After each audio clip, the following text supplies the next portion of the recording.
We're going to take a quick break, and then we'll be back to introduce the judges after we have our judges meeting. Drink an RC while pitted. A safety person will man the gasoline overflow catch can with absolutely no other duties. Now, not all the cars will have the catch can, so catch can judge, you'll have to watch, and that person can do nothing but hold the catch can in case of overflow. After the pit stop has been completed, the driver will leave, and the time within the pit area will be measured. This will be the score plus any debits for penalties, which we've already been over. Immediately following the pit stop, the driver will take a hot lap at speed. He'll stop in the infield where the chief mechanic goalie will meet with the judges who will explain the debits to the team. No debate, All equipment must be removed. A maximum of 5 people may be over the wall at any one time. Maximum 3 behind the wall, except C number 16, which is the 6th person over the wall, which would be the catch can man. Safety judges, I think that's your duty to make sure that no other than 5 go over the wall. If the car stalls during the pit stop, it won't start. The 5 crew members may push it out of the pits throughout the light beam to complete the stop. Drawing from position, we've already done that. The first one we will do, which is the O2 car, will be a demonstration. Gas cans and tires must have an OK stamp by the official. We'll skim over these here. At the start of each pit stop, one member must be over the wall with a pit board to direct the driver to stop within the pit, which will be marked. This person may not carry any equipment other than the pit board. No other crew member or equipment may go over the wall until the entire car is in its pit and stopped. Just raise your hand so I know where you're at. Here. 1, 2 RC Cola judges. Left side tire and equipment judges. 1, left side tire and equipment. 2, gasoline judge. 1, 2. Right side tire changes. There'll be 4 in this area. 1, 2, 3, 4. Under the hood judge. 1, 2. Windshield judge. 1, 2. Safety inspection. 1, 2. And the RC judge, where I missed that, I guess. Or did I? Must have done it.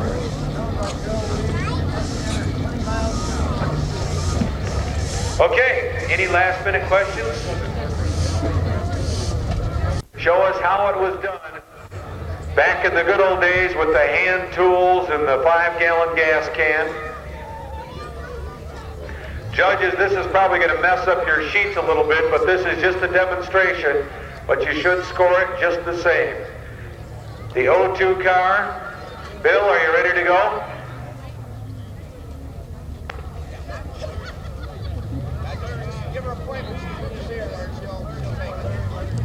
Okay, we are ready for our first competitor, our demonstration here. Back when we started the pit stop contest years ago,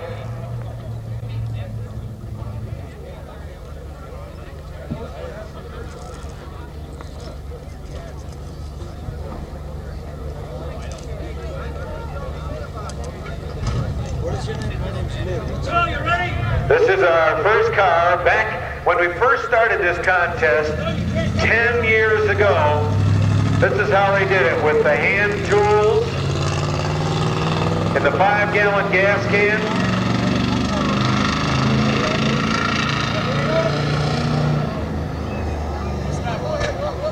Okay, they're not going to do it this time. She's just going to come in, we're going to check the clock and stop and see how everything is going.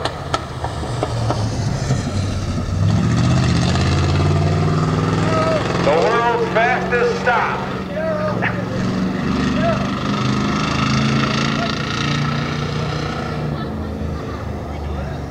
Okay. You can't go around the edge, you got waterfall.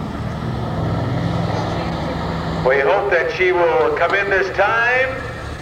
Rose Akery, a regular competitor here. The car to a stop, and out comes the crew. This is how it was way back yonder in the good old days. Under the hood they go, the tag removed, the old hand wrench is going. I remember one year Mark Martin came here with a special lug wrench that had a spinning type joint on the end, so all they had to do was hold it and let that thing rip. They changed it unbelievably fast.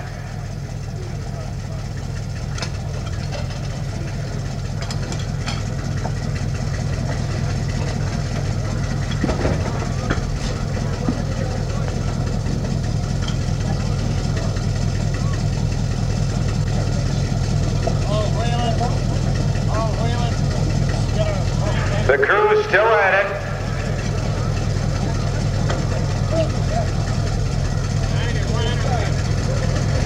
Some of the times way back then used to be 112, 115 seconds.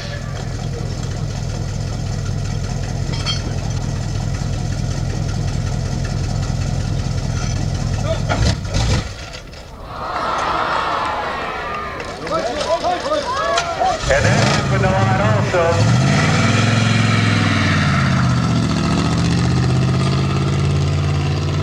There she goes. Let's hear it for our demonstrator tonight, this afternoon, Rose Acree.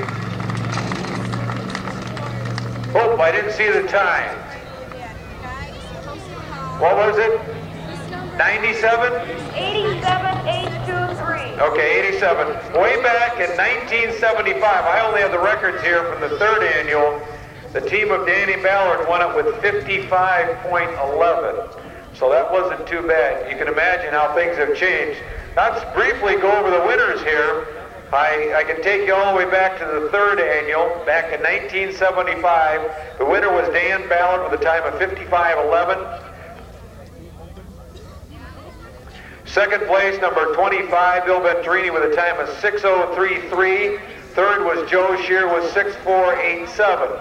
The fourth annual in 1976 was won by Bill Venturini and his crew with a time of 45.727. Rusty Wallace was in second place with 58.354. Dick Trickle in third with a time of 61.116. The fifth annual pit stop back in 1977 was won by Joe Shear with a time of 5:017. Bill Venturini finished in second with 5:127. Third place was Rudy Stanowski with a time of 54.83.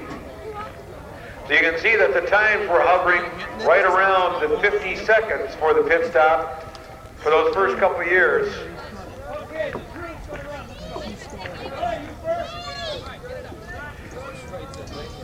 The sixth annual back in 1978 was won by the crew of John Canals with a time of 53.471. Second place, Dick Trickle, 56.401.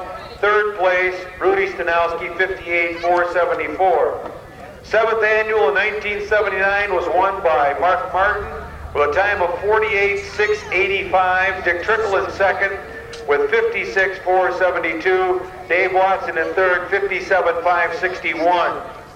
The eighth annual in 1980 was won by John Canals with a time of 28.672. You note a big drop in the time. That's when we introduced power tools to the contest.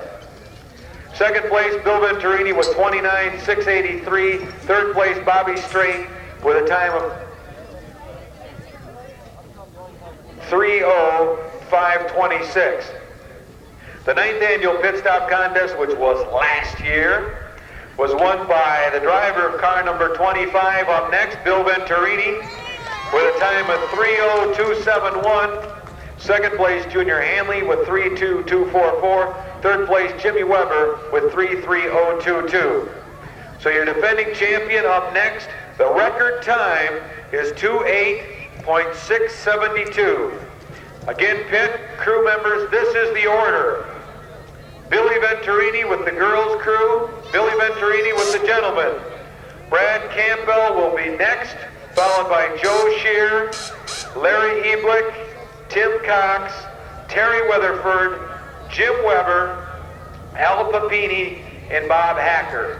And if you're not on one of those crews, or you're not on the crew that's being done right now, please stay on the blacktop. And all you guys standing up there, come on into the stands. The gate is open, and you can see a heck of a lot better, too. Just go through the gate, come on up and sit down. There's no reason to stand up there rubbing elbows with everybody. Come on up here and have some fun. That road gate is open right there for you to get through. You come on up and watch and have a good time with everybody up here. Stan, we ready for our first crew? This is the all-girl pit crew of Billy Venturini. No practicing them, Tom. She's ready to go.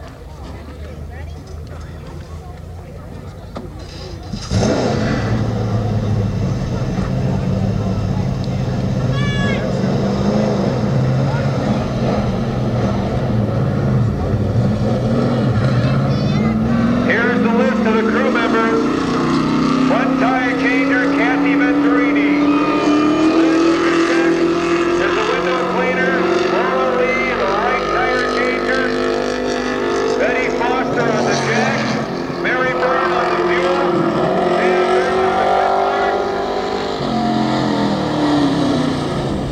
Laura Klein on the oil under the hood. And Kay, look and check on the water. The clock is on, they're on their way. That's what I call getting under the hood, as you can see. Look at the tires off already. Look at this time. Are you ready for this?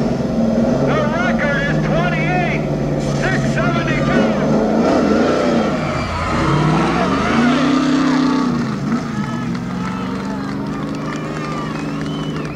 The record time was 28,672, so very close. We'll see now. What they will do is assemble all those sheets. They'll have the car in the infield. They need to make a few tests on it to make sure that the lug nuts are tight. The judges will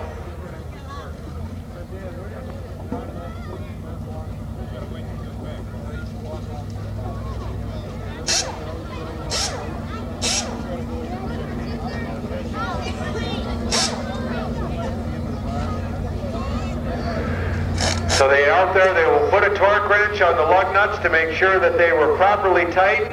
I think, ladies and gentlemen, they deserve a round of applause. The all-girl picture of Billy Venturini. Candy, could you put that time back up there for me, please? There it is, 29,668. Their net time. So what we need to do is see if there are any penalties. And that'll take us a few minutes to do. So we will probably run now the Camaro car of Bill Venturini. Which, let's run over the crew real quick here. This is a completely different crew, completely different car, completely different driver.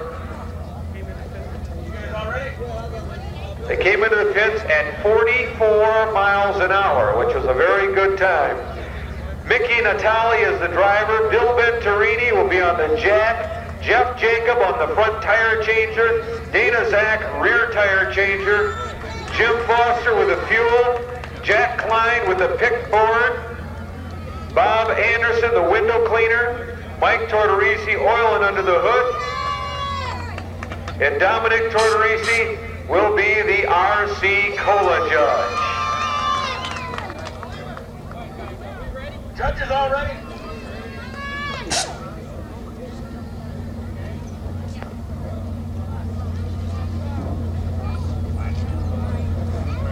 Do it, Stan. Okay, we're ready to go, Stan.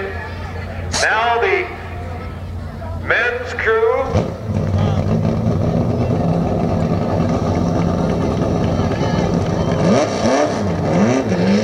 Of Bill Venturini. Watch the beam, please. Watch the beam. Says right there on the board, the money dollars. This is the real driver there of the car, Bill Venturini, with the jack in hand there, ready to go. Here the car comes. Dana Zach.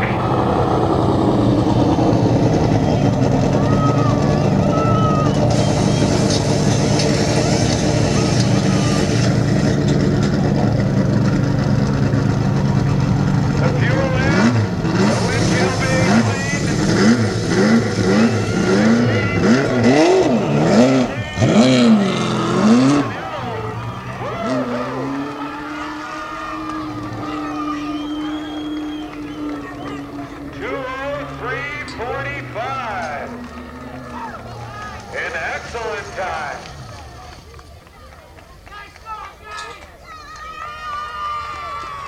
Okay, as the Venturini crew collects their goodies here, and we'll clear next for our next competing crew,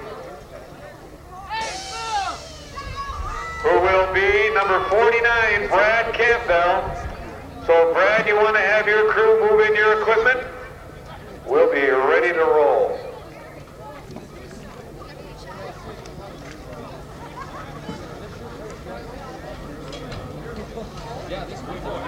The driver is Brad Campbell from South Beloit. Gasman Scott Beeman from Kaukauna, Wisconsin. Right front, Rick Schoenberg from Beloit. Right rear, Galen Campbell from South Beloit. Under the hood, Dean Luker from Beloit.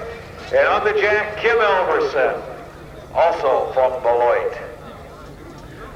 The crew of Brad Campbell. There's the time. That is the net time to beat. Right there of 2:03:45. Well, not yet. That is a record for the net time. That is the fastest net time that we've ever had. Right up there on the board.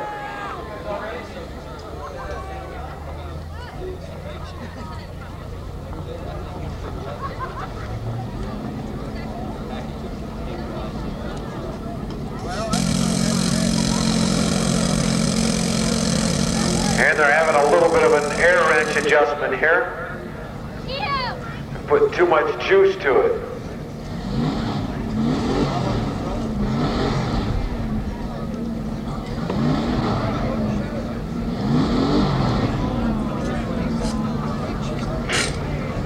Okay, are you guys ready to go? The crew of Brad Campbell out of Beloit. Now the jack is coming in from the backside this time. This is a little bit different than we've seen on the other competitors who have all brought it in through the front side. You hear the car firing up?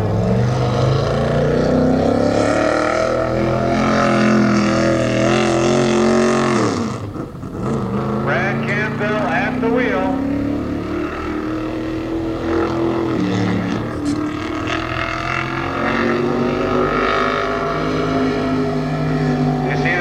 Pit board right there, ready to go.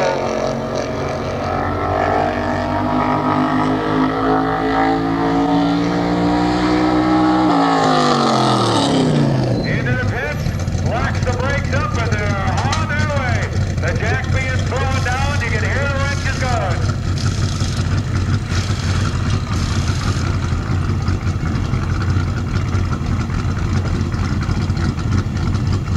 The tires being put on.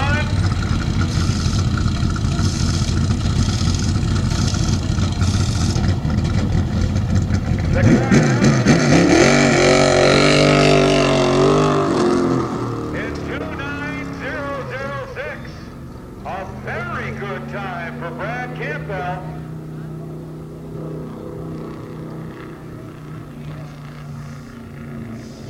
Again, these are the net times.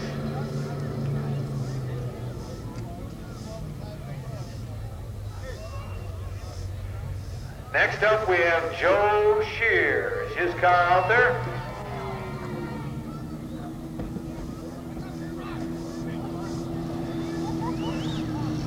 It appears that there was some gas spillage here.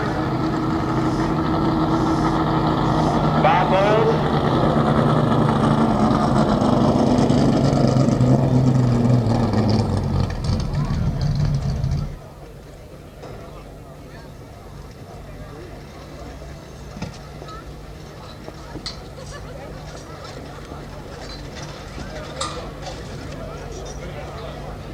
Bob, I just noticed here in the pits, laying still on the ground are the lug nuts, which is a bad omen for the Brad Campbell crew.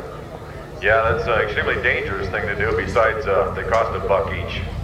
That's right. So Before somebody from the Campbell crew gets away, they've got about $8 worth of lug nuts laying on the ground.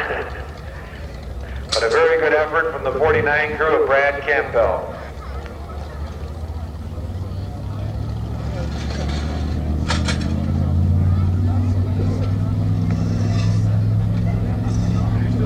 As the crew of Joe Shear gets hooked up, and let's meet who the competitors are for Joe Shear.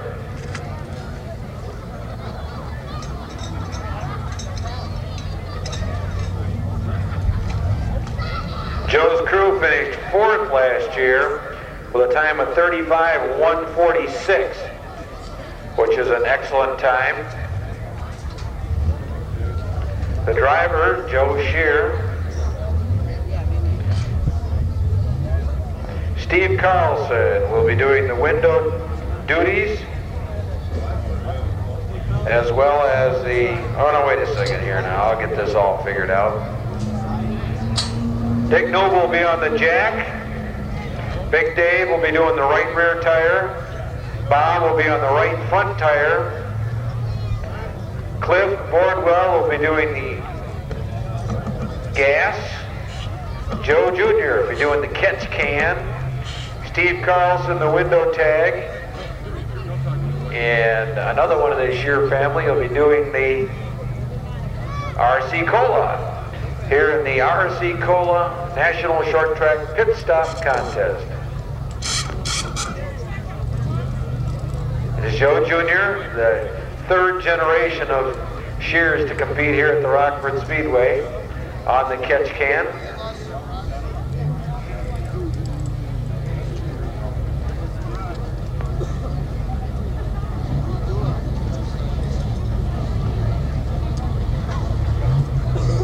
Tom, you were teasing about leaving those lug nuts lay around. When they do an actual pit stop during a race, the lug nuts are extremely hot, and that's why they don't try to reuse them. It's much quicker to just let the hot ones go and then pick them up after the car goes out. So that's the reason everybody just throws the lug nuts on the ground. It's much faster, and they've got a string on their belt or a wire on their belt that's got 5 or 6 brand new lug nuts every time. So it's really not a big factor. They're not losing lug nuts, they're just putting new ones on. Yeah, another thing they do is, which something we've seen them do in the super speedways for many years, is by gluing, or not gluing, I guess, by using a Permatex type solution to hold the lug nut on. So as the tire is pushed on, it is pushed right over the stud, and it's practically started for them already, which is a real interesting. What are you doing? It's amazing the amount of speed that saved in the pit stop. Wait, let's go. Okay, here we go with the 36 car of Joe Shear. Got any Joe Shear fans here today? Is that what I hear? Oh, there's 2, 5, 7, 8. Helen O'Brien, she's clapping her hands. There's a Joe Shear fan. Joe Shear, actually the number 2 car, I guess it is. Couldn't make up his mind or something, I don't know. He was in 36 last night. Wasn't that something to watch Joe in the go-kart? That was really something else, and a lot of the drivers are equally qualified in go-karts. And of course, Joe started in go-karts. Very few people know that, but it's a good stepping stone into the super late model. One thing that Joe said after competing last night, these things are definitely not toys. And that was proven here on some of the speeds that they were turning. Once you guys are done on that side, I'm dropping it. That's last minute strategy being passed about. The crew of Joe Shear in the 36 car, or number 2 rather.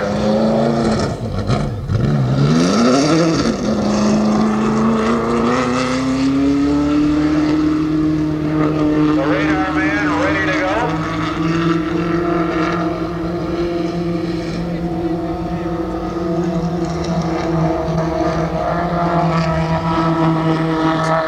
Here comes number 36.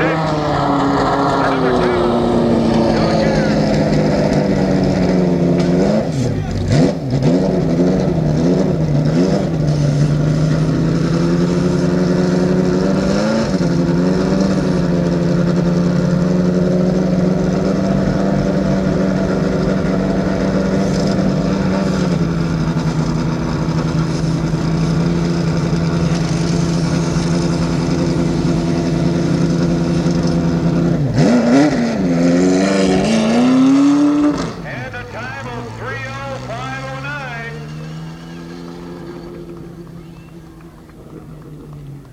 A net time of 3:05:09 for Joe Shear,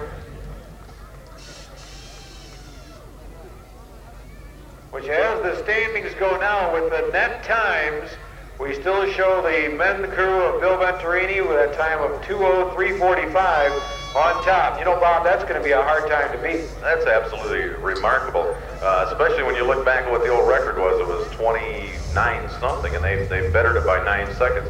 Of course, that's the name of the game. These guys are practiced. It's choreographed just like a dance.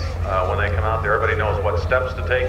They've been practicing to cut those stakes down. Of course, there's a lot at stake here. There's the prizes are phenomenal. Yeah, this is a big prize event, and I think everyone in the Venturini crew are aware of that. Of course, this is the net time. This isn't their final result. So when we get everything all done here, we'll get the net time, which actually what I guess you'd call the gross time, if you will, of what their penalties would be. Okay, our next competitor up is the 24 car of Larry Heedlick, one of the competitors, I think, at the Lake Geneva Speedway in Lake Geneva, Wisconsin. And these guys getting in all the action out here, trying to have some fun with the pit stop contest. When you stop and think about it, Tom, the 30-second mark is a fantastic mark. Most of us can't get our keys in the door and the door open in 30 seconds. And these guys are changing tires, cleaning windshield, checking the oil, just a phenomenal action, adding the gasoline, drinking the RC, and you stop and think just exactly how long 30 seconds is, and you can't get a whole lot done in 30 seconds. So these guys, no matter what their time is, it's a great accomplishment, and I think that if they took any 5 of us down here, any 5 of you up there, we'd have trouble getting it done in 5 minutes.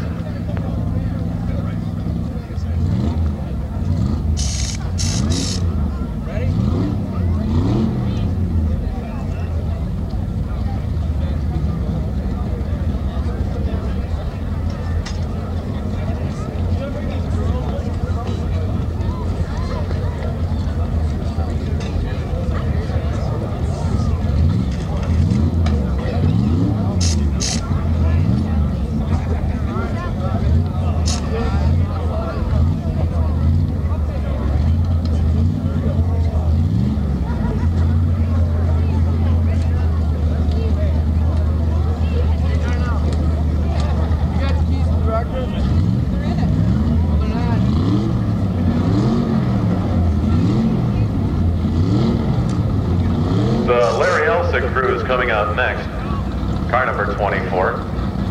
Got the gas can, the impact wrenches are ready to go. Again, some of these people don't have 6 men on their crew, so they've borrowed people from other crews and really made a fun event out of it. They're right, fun. These guys are ready to go. Mark Reuter, Fred Boll, Larry Elsick, Ralph Weissman, John Labor, Jeff Schul. Hey, 20% is pretty good when you're announcers, especially if you write it this way, guys. Every once in a while we do butcher a name. Most of the time it's on purpose. Sometimes it's accidental.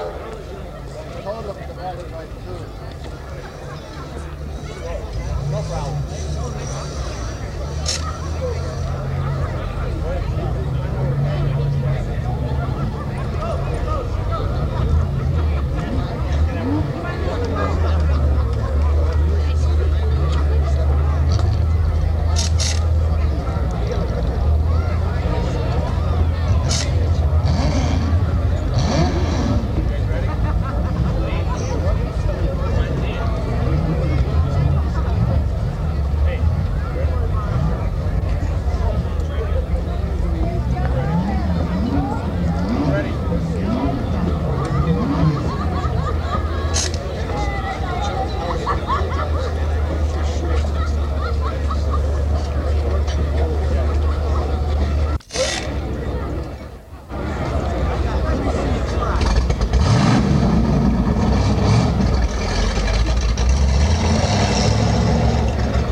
24, and he comes around. Watch the big Omni timer stop. The pit board is out. The driver's got a lot of responsibility in this type of event, stopping that car just exactly where it's supposed to be. The closer that the crew members are to the car, the faster it's going to be, obviously. A little bit of problem with the air wrench on the left rear. They're doing this one with one air wrench only, and of course that's going to hurt their time a little bit.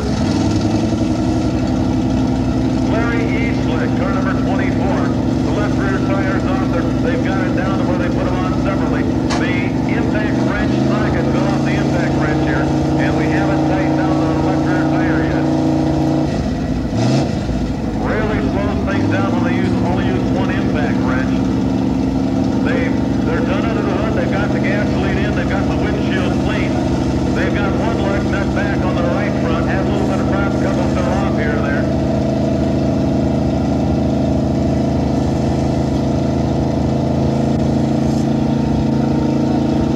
There's only 4 lugs on the right rear tire. I don't know if one broke off or there's a problem there, but that may slow down.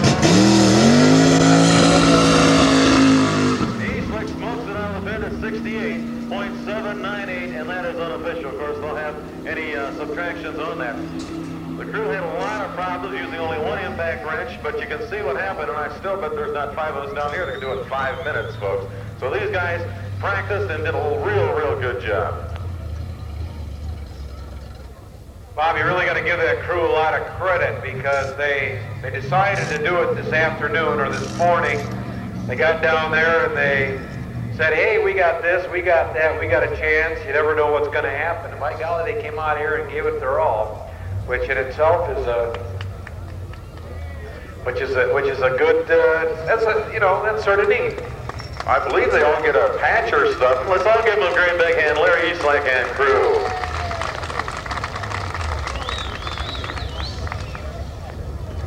Yeah, all the guys competing get a patch, so it was worth something. Tim Cox's crew is up next, the 40 car of Tim Cox. Following that, 73 Terry Weatherford, 28 Jim Weber, 73 Al Papini, and 14 Bobby Hacker. In that order.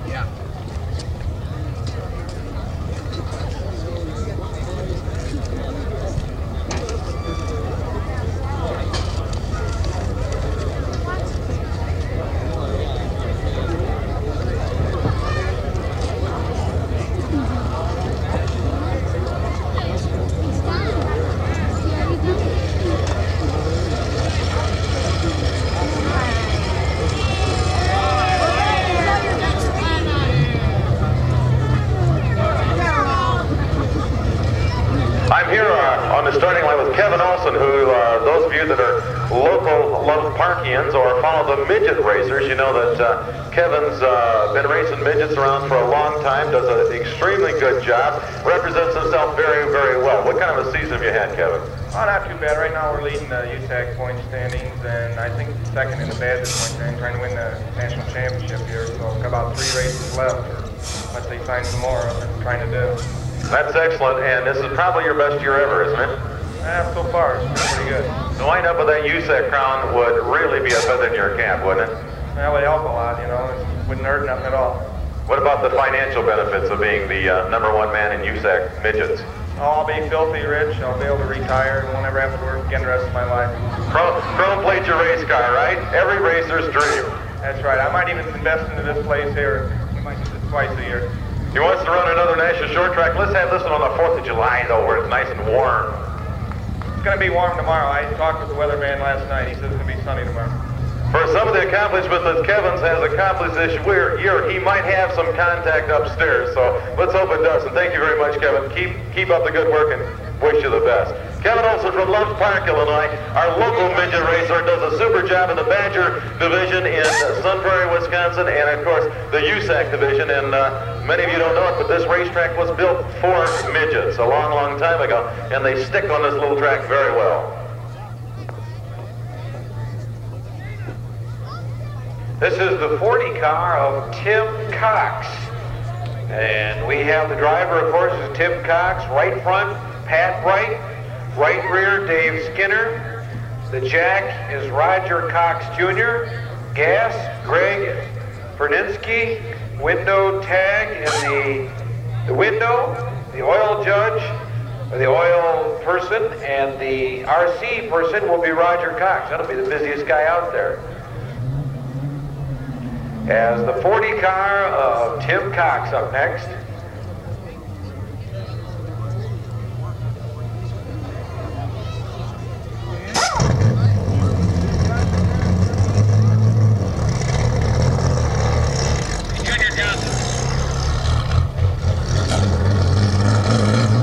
Here comes the 40 car of Timmy Cox. Let's see what happens.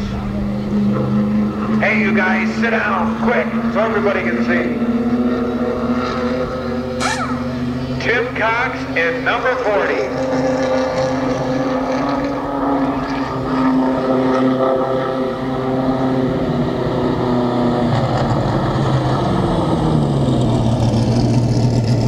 Into the pit they go, and out they come.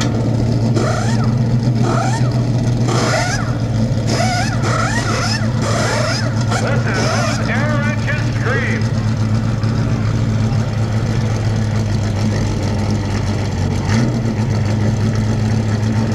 Fighting with the tires.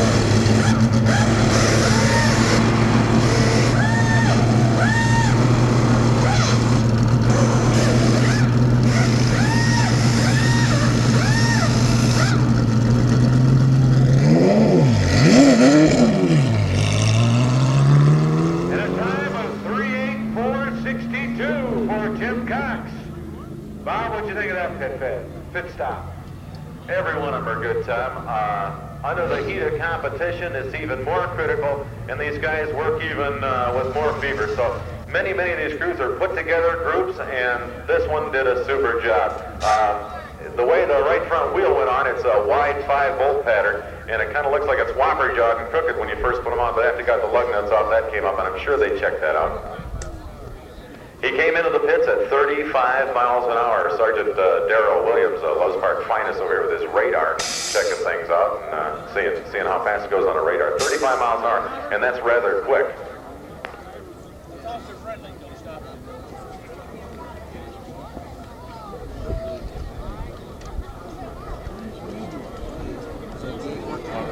Okay, I'm down here with Tom Roberts, who's from the Nashville Speedway. He's got the All-American 400 coming up, and I'm going to let him give you a few words about it and tell you just exactly where, when, and how to get there. Nashville Raceway, October the 31st. It'll be the last weekend of October. The American Speed Association, the All-Pro Racing Association, several of the guys you're going to see this weekend will be down with us. We'll have the pace car out tonight, tomorrow afternoon. If you're interested in tickets, you can drop by and see me. I'll be parked right behind the grandstand area. It's nice to be here. You got a nice track. This is a very nice event. Thank you very much, Tom. That's Nashville Speedway, October 31st. That's Halloween, of course. And so if you don't know where to spend Halloween, how about a ASA All-Pro show in Nashville? Hey, not a lot. That's fine, though. That race might be the only Super Bowl that we have this year. It might be a racing, but we'll let the football guys fight it out as long as they want, right? I heard a comment back here in the stand says those judges are clowns. And I had to look over there and some of them are. Some don't even know it yet. Okay, next we have the 73 coup of Terry Weatherford, a Rockford, Illinois driver. In that gorgeous 1981 Camaro. And they are getting ready to go.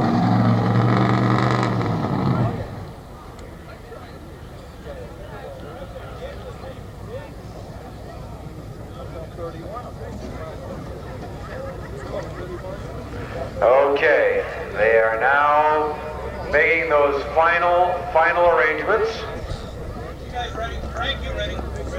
That's right. That must be the jack man. Yeah, turning the hat around so the bill. Who's that guy there in the middle? Frank's got the hardest job. He's got to hold the fitting up there. So He's got to hold his wallet, though. so who knows? Frank Weatherford in the blue jacket there. He's Terry's dad. He's the head man. Don't you?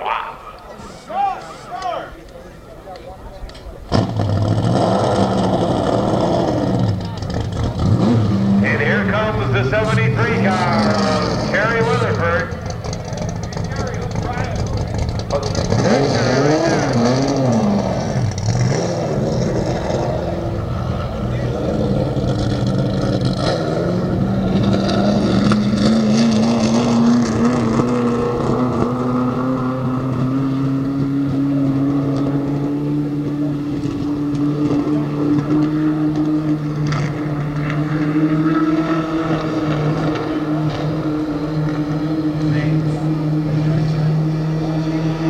Right at the wheel, Terry Weatherford on the right front.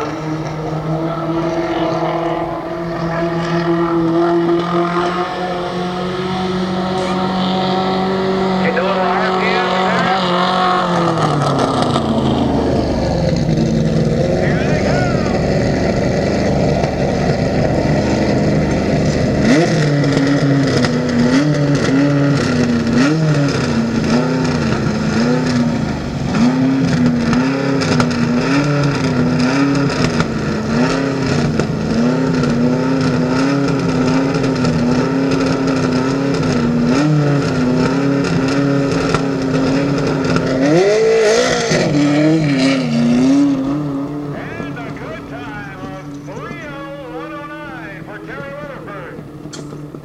That crew really worked hard. And for your information, Terry was the one that changed the right front tire. Petey Bright was driving the car, and of course they can do that to get their fastest man on the ground, not in the cockpit. The crew did an excellent job, and the Frank Weatherford Racing team is really a very class act when you look at their hauler. It's always lettered up beautifully, and it's really a class act with their uniforms, and of course their car is really done well with a lot of taste. A true good representation of stock car racing in the Midwest. That truck of theirs, just gorgeous. I like that paint job. Next we have the 28 car of Jimmy Weber up.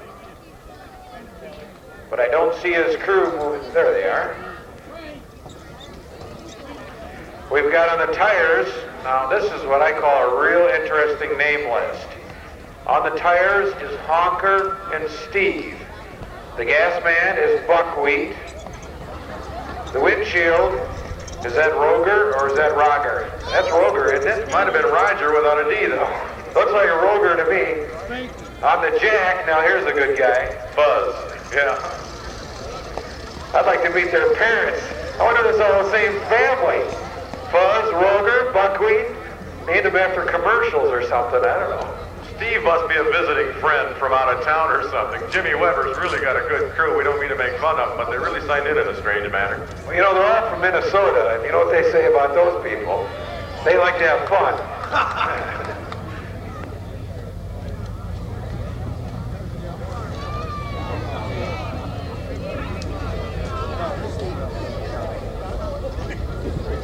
The 28 car, Jim Weber, up next.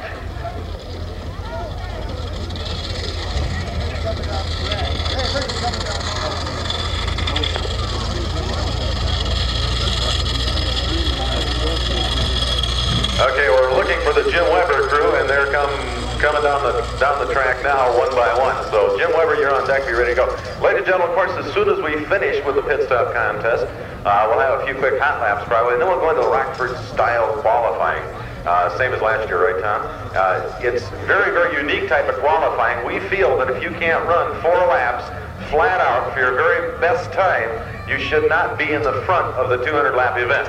So for Rockford Speedway qualifying, it's 4 laps at one time. They take the average speed of those 4 laps, and that's where they're placed in the races. It's an extremely fair way to time your race cars in, because anybody might be able to go out and run one extremely fast lap and then hold up the race for the rest of the cars. So Rockford style qualifying, 4 laps on the Rockford quarter mile. We take the average speed of the 4 laps for their official time, and that will bracket them into the racing. Of course, only 10 people will qualify out of the time time trials for the big 200. Everybody else is going to have to earn a position through the races this evening. So it's just the very, very start of a very dramatic lineup. By the time we finish the races tomorrow afternoon, we will have a perfect lineup for the 200 lapper, and it'll be all scheduled up and down.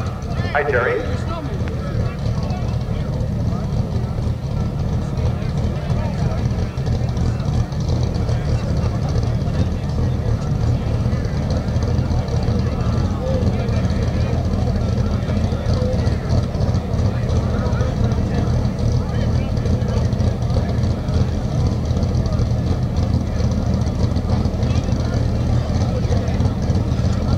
And all wound up here, Bob.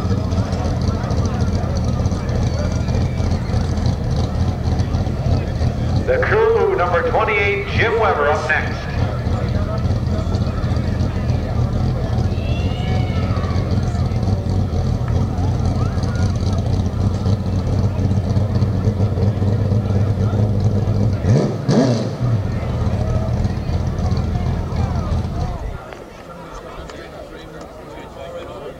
Yeah, that's Stan Burdick just came over and reminded me that Jim had a little problem this morning, backed it into the wall right up there where it says Erickson Auto Parts. Really hard today, and they've been down hammering and beating and pounding and doing everything they can. And this is quite a tribute to the crew now to come out here and bust their knuckles to get into this contest. That's right, Tom.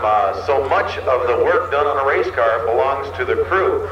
And if you find a driver that wins without a crew, he's either extremely lucky or he's telling fibs. The crew is the most important part, other than a wife or a good financial backer, that a race car can have. And because of that, these guys are kind of the unsung heroes. They don't get the credit they deserve. They don't get any pay. Sometimes they don't even get a pat on the back, and they work all week long and come out and back it into the wall. So Jim Weber's crew spent the last couple hours down in the pit straightening out the rear of that automobile for the race this afternoon.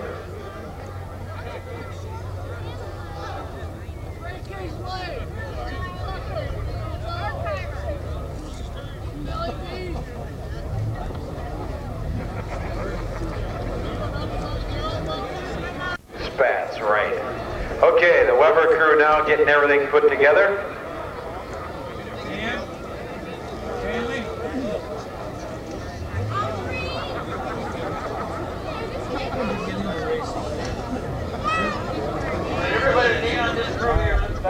Our store, George Dodd, he lives on Speedway.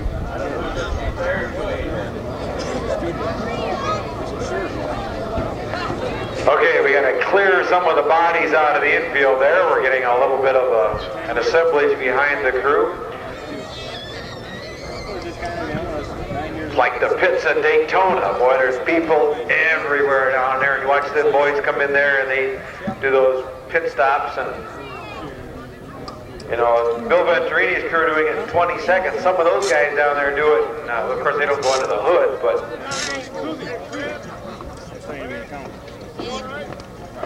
do it 17, 16. What's about the fastest pit stop they can do? 15 and a half? That's wild. That's fast. Jimmy Weber firing it up now from Roseville, Minnesota.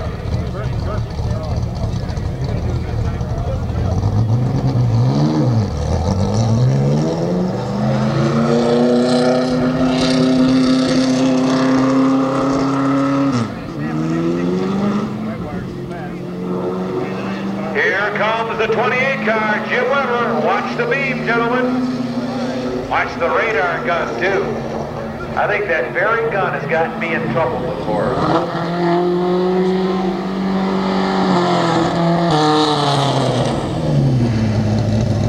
This crew finished third last year in this pit stop contest. Again, we see the line 5 full pattern, but Jim's using a bird cage on his. That bird cage helps the line up so that they know exactly where the left studs are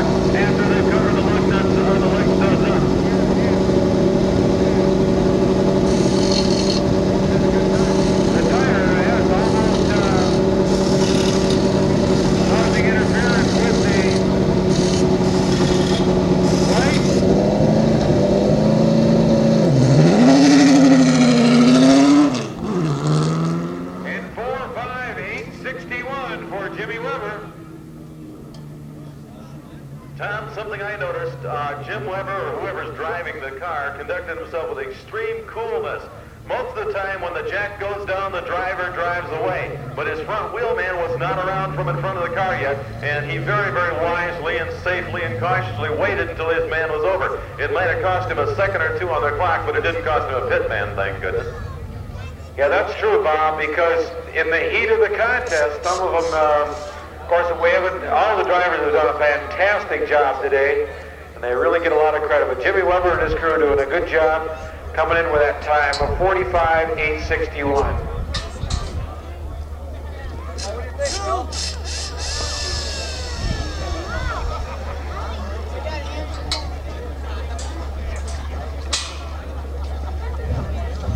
Okay, next we have the 73 crew of Al Papini. Papini competing last year.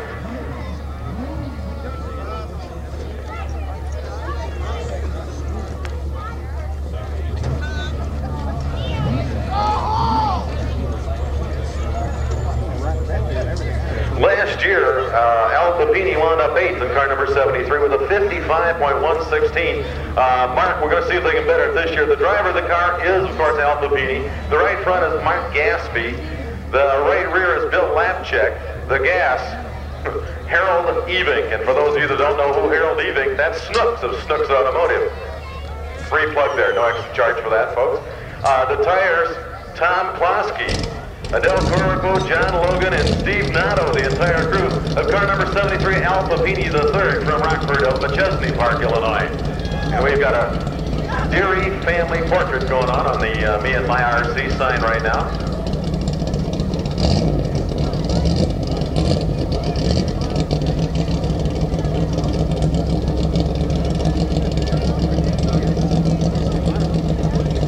Now here's looks like a pit crew that anybody would want to draw for, wouldn't it?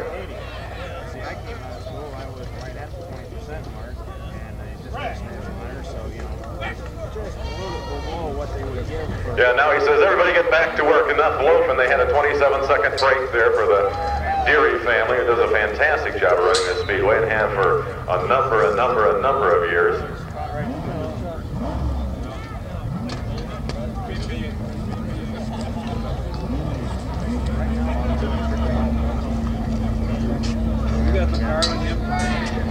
Al Papini III.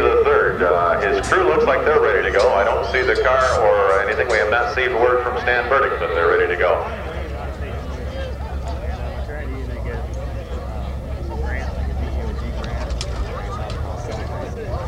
A whole lot of bucks available. You guys ready to go?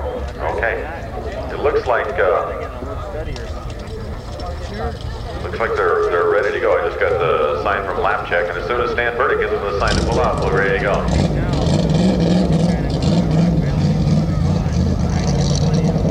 Of course, these guys have a personal record to beat, 58.116 seconds, and they're going to try to better that time. They finished 8th in the competition last year, and they were the only Rockford Rules car to compete in this. Al and his crew compete weekly here at Rockford Speedway. And Tom Deary is going to go over and look at the business end of the radar gun. Tom's very familiar with this end of the radar gun. And a matter of fact, I think that radar gun called 11-15 is the one that got him the last time. So he's going to go over and see what Darrell Williams looks at from that point of view. I don't know if Darrell watches the screen or watches the horror on the people's face when they see that radar gun coming at them, but it's all for your safety, folks. We thought we'd fire the policemen if they didn't keep the speed limit down. Al Papini III from Rockford, Illinois.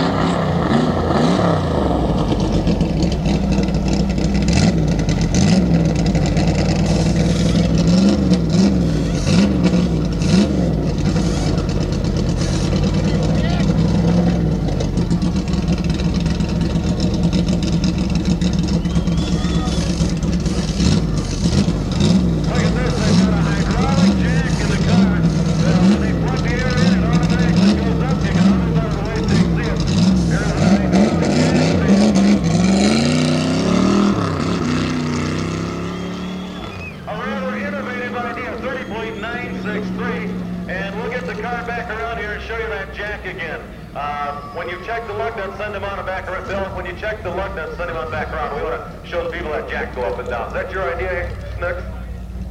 Is that, Jack, your idea?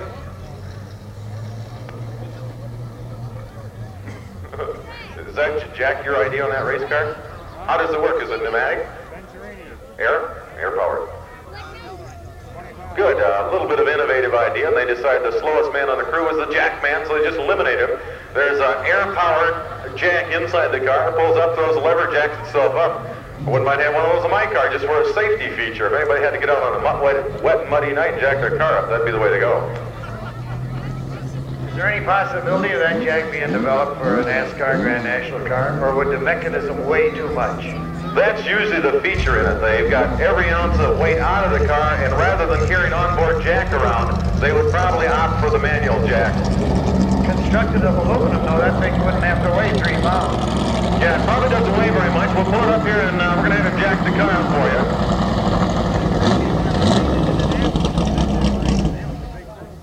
Okay, stand back and watch this car. Al, we want you to... We've got to see if there's enough air in there to do it.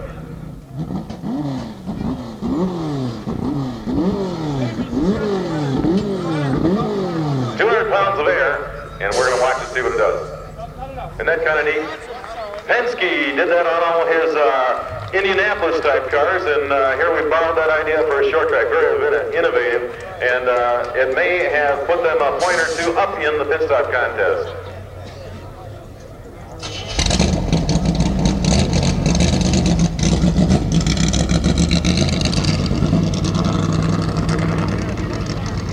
He says he has $20 invested in the entire pneumatic drag jack setup. It's really kind of an innovative idea. It's good to see stuff like that on a short track. I know when Roger Penske did it at Indy, I bet there was more than $20 invested in that program. Yeah, anything that Penske buys probably has 2 more 20 or zeros on the back end of it. Yeah, it's I'm positive that they didn't put a $20 jack on the Indy type cars, but that's what short track racing is all about. Finding a way to do it just a little bit better than the last guy did.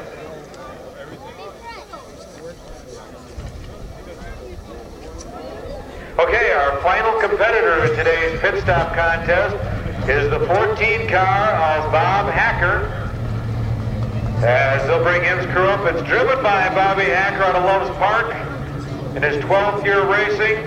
The crew chief and the man on the right rear tire is John Darby out of McChesney Park. 10 years involved in racing.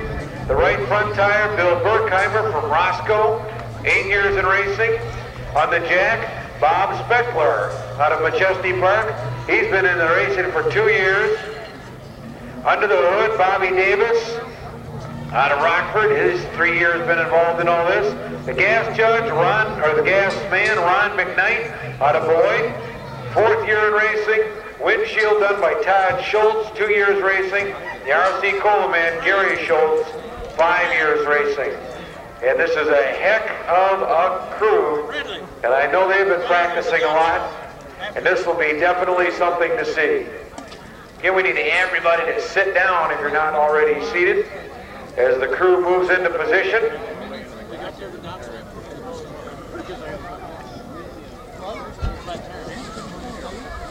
And their sharp Carcraft uniforms.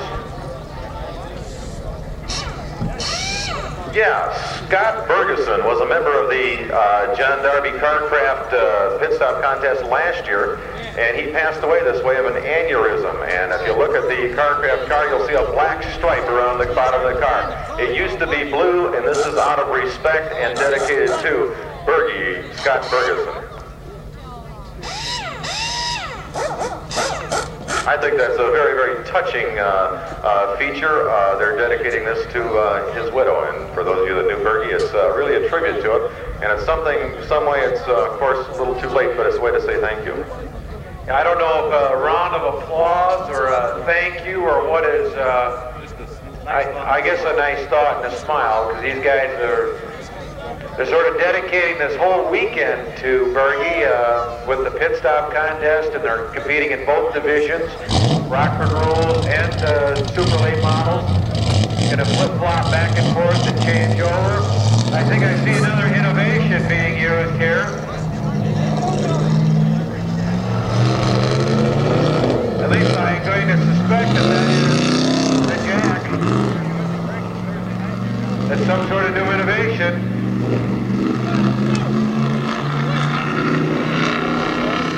The net time to beat, we haven't given that for a while, is 2:03:45.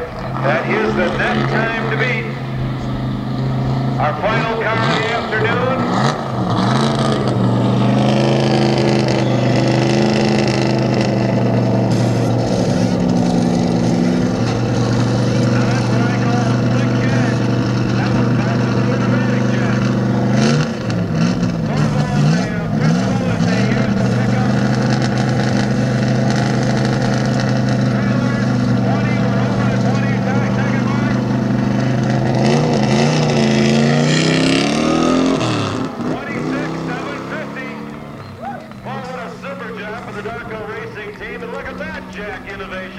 They brought out, all it is a simple lever effect. The man's heavy enough to pull the whole car up once he gets out on the end of the jack handle.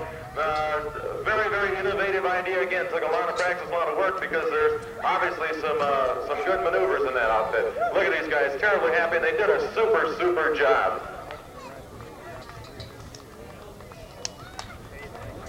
Okay, I'm gonna run down the net scores real fast, as best as I can do it here on the top of my head, and put them in some sort of order. Then I'll go over the judges table. While we're doing that, we'll introduce the judges. But here's the net times.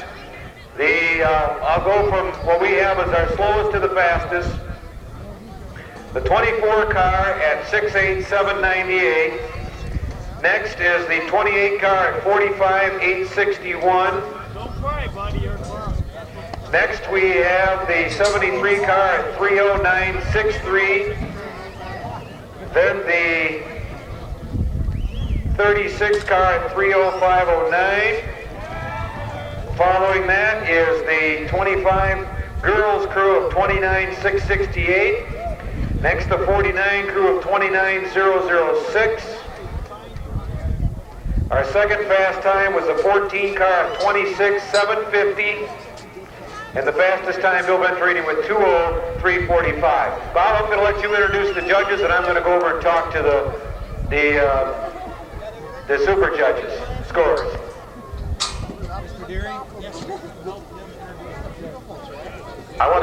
The first judge I want to get over here is Louis Sample. Many of you have known Louis for years. He's always been around racing. His son Lou Jr. has a two-wheel sideways wheel stand record in a little MG. You saw it happen right here at Rockford Speedway. I know they've been out here very many times. And Louis was a crew member for the A.J. Foyt car for a number of years, weren't you, Lou? Right, I worked for Holman Moody. Like, I was under them for 12 years. I worked with Parnelli Jones, A.J. Mario, all the named drivers that Holman Moody had. That's excellent. And you were a jack man or a tire man, weren't you? Right rear tire. Right rear tire. And boy, when a man specializes in not being not just simply on the crew, he is the right rear tire man. It's a tremendous amount of responsibility. Of course, if something should happen to that right rear tire once he gets out on the track, who would he look at? Right here. Tremendous amount of responsibility. And actually, a man's life and many people's lives are in your hands. So the pit crew is extremely important, and Louis is just a very fine example of what can happen. Just come right on out of it and keep growing. Right. Here's Joe Dragon of Joe Dragon Barbecues, and he's got barbecues and steak sandwiches out there. They're just fantastic. Thank you. What's your motto? Have pits will travel. Have pits will travel. Joe Dragon. How many years have you been doing this? I know I've been around here for about 10 years, and you're here every year. I've been in this business about 28 years. How many fans have you fed in that amount of time? Well, about 100,000. We do 100,000 a year throughout the city. That is fantastic. 100,000 barbecued chicken. And they've got it set up for mass production, do a good job. This is Red Ozzie. He's a veteran of Rockford Speedway. Held the title here for a number of years, right? Oh, I think 3 altogether. He thinks 3 altogether. He could probably give us the exact dates, the times he's earned, and how much money he took out at the end of that. Have you seen racing progress much since your days? Oh, boy. It's a different story altogether. Other than the fact that it's cubic dollars now, what else has changed? Well, we used to make our homemade chassis and build our own engines mainly and all that. And now today, nothing's like that anymore. Exactly. I've seen guys like Red take a wheel, cut it in half, weld it back together, and make it a half an inch wider. You don't see that happen anymore either, do you? No, there's too much precision for the speed and the exoticness they have.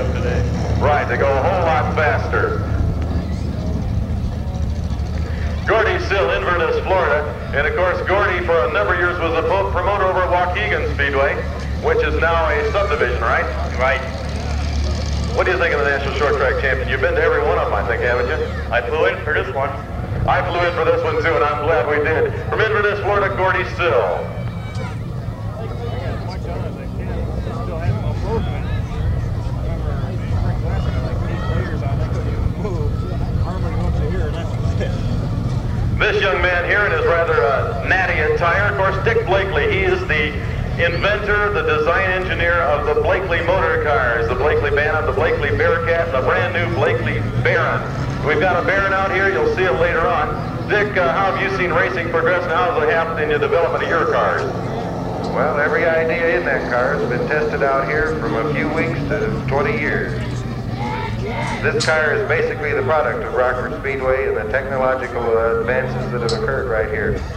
Would your car be legal to race in any class that you know of? Probably not. Too radical. Yes. Okay, you'll see the Blakely Bearcat, the Baron, and the Bantams around. The Baron's the brand new car. It's red, it's sitting in the pits, and you'll see it all weekend long. So if you've got any question about it, Dick's not a hard man to spot in that crowd. Thank you, Dick. Hoot Gibson right here. Tell us a little bit about your racing experiences. I've been a fan out here as long as Hugh has been running the track. I've paced the race in an English cab out here one evening, and I'm a fan and a banker by trade. Good. Thank you very much. Let me tell you, ladies and gentlemen, you're looking at a retired bank president who is also a polo player, who also plays in the Rockford Symphony Orchestra, who also is a runner, and a few other things. Hoot Gibson is more diverse than any other human I've ever known in my life. Okay. Roy Knight, Chevrolet, Wisconsin. Minnesota, right, and we've seen your name on a number of cars for a number of years. How has your racing with racing changed over the years? Oh, I think as the cost has gone up, we've probably had to get less and less involved because it keeps taking more and more money. Exactly, the skyrocketing costs, and of course we at Rockford Speedway, the innovative in the low dollar type of racing, but it's still not low dollar, it creeps on up on you. Iden Chevrolet, thank you very much.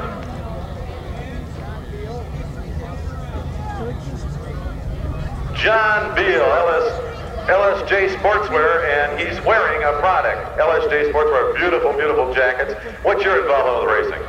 Well, we sponsor Ken Lyon, who's down here running this weekend with the Super Late models, and we also do the shirts for the 17th Annual National Short Track Championship. Beautiful, beautiful shirts too. Thank you very much. Don Elmore, longtime judge and a friend of Rockford Speedway, got his roofing company right over here next door. He puts up with the noise and the dust, and we park on his property sometimes and things like that. Don Elmore, a true friend of racing, and you've been out here for a number of years, haven't you, Don? Oh yeah, I've been here quite a while. Every time they've had it, yeah. Every single time. Thank you very much. Sam Devine, look at this Cam 2 jacket. Sam's been with us for just about every short track that I can remember, and he supplies the gasoline. How has the technology and the exoticness of the gasolines changed over the years? They didn't used to give it much thought, did they? Well, back when you could get the high octane at the pumps, there was no problem, but since they got, the oil companies have got out of the high octane gas, you've got to have something for these cars to run on, so it's a special gas. At a special price. At a special price. A little bit more expensive than your normal non-leaded premium. It's Sam Devine. We're very glad to have you with us. So lad, the guy's been trying to sell it out for the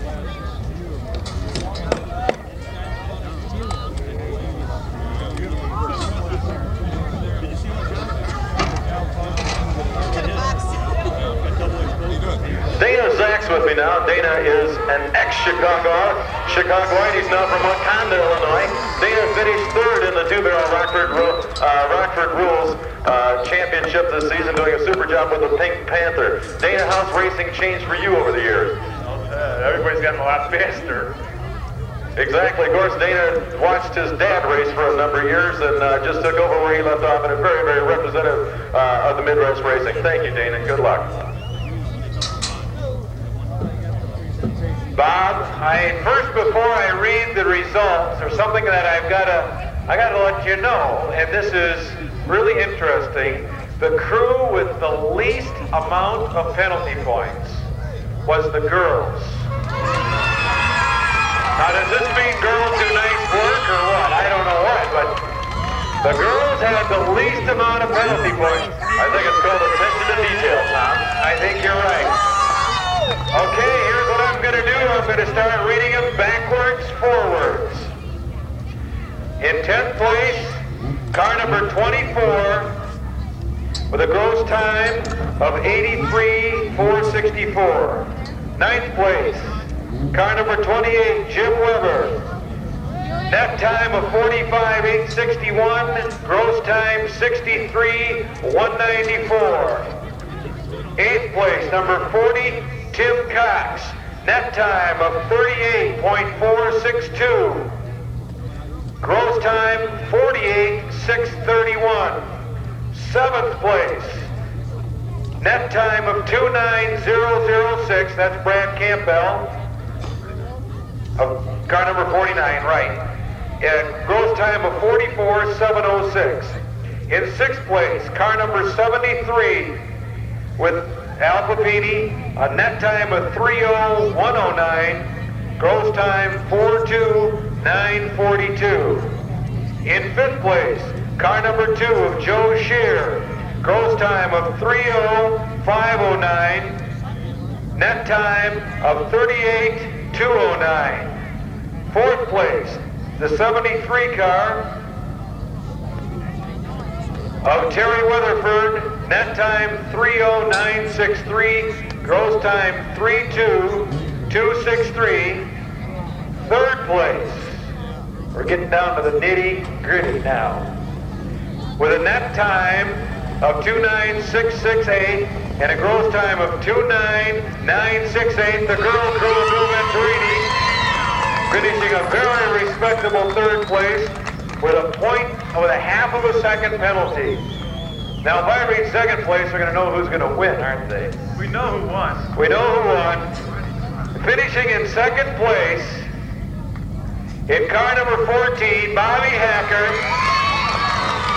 with a net time of 26,750, gross time of 27,750, and our winner, the boys crew for the 2nd year in a row, the defending champion, Bill Venturini, net time of 2:03:45, an unbelievable time, and a new record for the pit stop contest, their gross time of 2:01:645.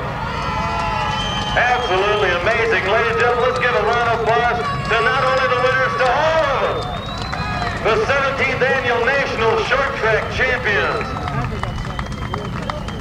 Bill Venturini and the men's crew, please come on up.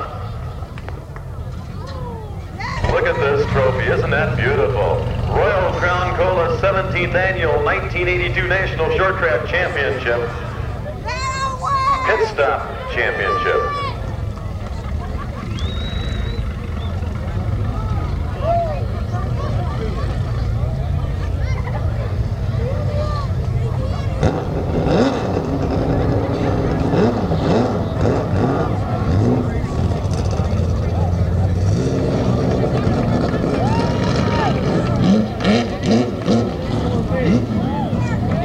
Okay, Bill's bringing the car around. We're going to have the crew up and take a bunch of pictures. Mrs. Deary's got a beautiful trophy here.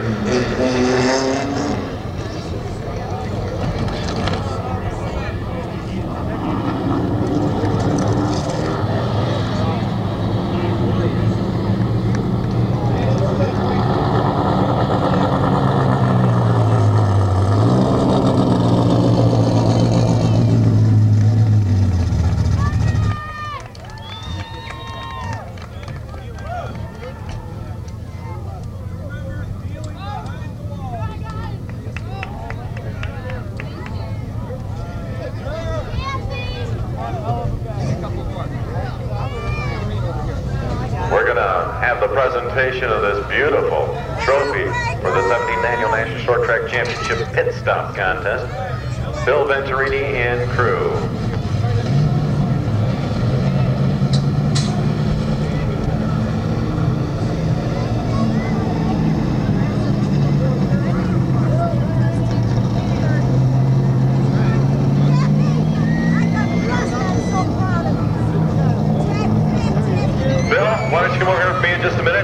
take a second to introduce your valuable crew here to the stands. Come over here.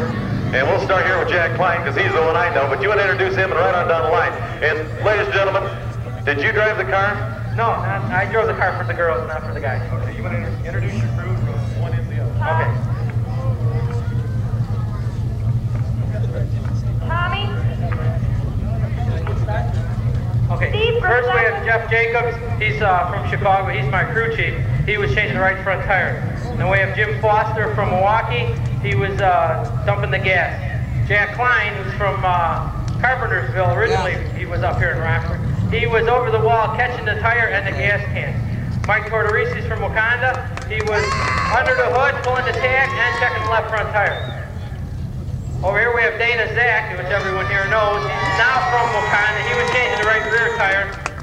Mickey Natale, he's from Chicago. He drove the car for the guys for the pit stop. Then you've got Bobby Anderson from Chicago. He was the window cleaner and what else? And the front tires. Okay, then we've got Dominic Tortorisi from Wakanda. He handed the water. Ladies and gentlemen, the 1982 National Short Track Pit Stop Champion Bill Venturini and crew. I'll try not to. If I do, I'll fall on you.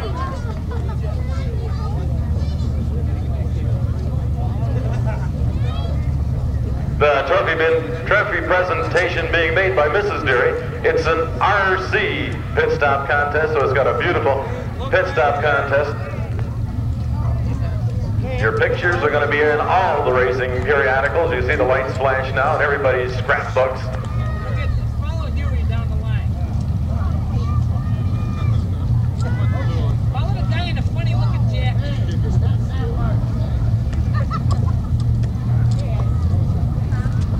A heck of a contest. It really was. It was a good one this year. A new record falling for the crew of 25. How come Bill looks like the ugliest one out there? I don't know what that means. He drives with his suit on. That's what it is, okay? Everybody up here, one time, Look please. up there. Let's go. Thank you. Stand by.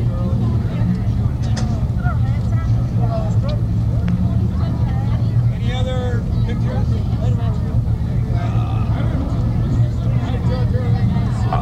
Steve Grossefa, we need you on the south side. Steve Grossefa, if you can hear me, we need you on the south side immediately. Steve Grossefa, we need you on the south side, please. Now we're going to get Bill Venturini's girl crew up for a quick picture. But taking off the jackets here is kind of a ceremonial effect the way it looks. And really to enhance the picture, we should probably leave Bill out of it, but we can't do that.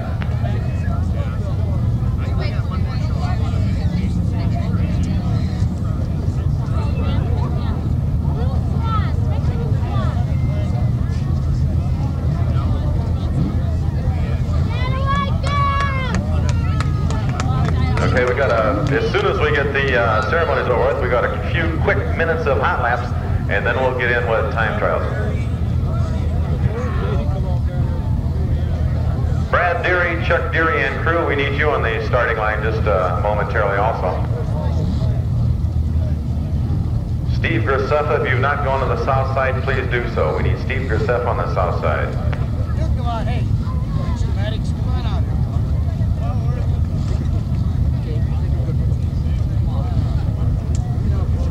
We're waiting. Come on, Dave. Don't pick your nose. Smile. Smile. People are sneaking with something.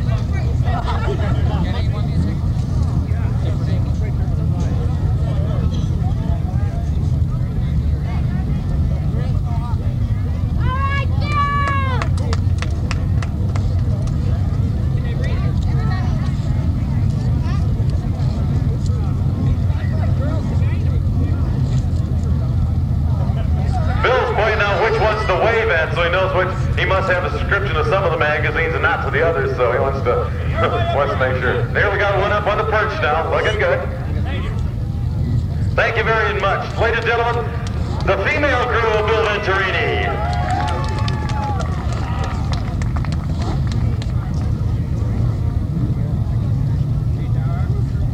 Okay, as soon as we get the infield cleaned up and get the racetrack.